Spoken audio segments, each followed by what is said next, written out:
Super ಬಾಳೆಹಣ್ಣು ಹಲ್ವ.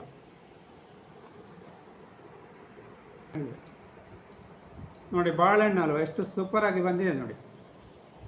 ಸಾಧಾರಣ ಹೇಗೆ ಅಂದರೆ ಬಾಳೆಹಣ್ಣು ಹಲ್ವ ಎರಡು ವಿಧದಲ್ಲಿ ಮಾಡಲಿಕ್ಕೆ ಆಗ್ತದೆ.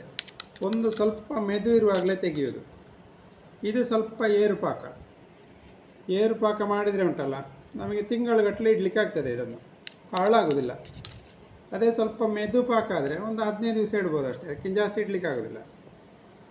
ನೋಡಿ, ಇದು 1 ತಿಂಗಳಲ್ಲಿ ಇಟ್ಟರೆ ಹಾಳಾಗಲಿಕ್ಕಿಲ್ಲ, ಅಷ್ಟು ಒಳ್ಳೆ ಹಲ್ವ.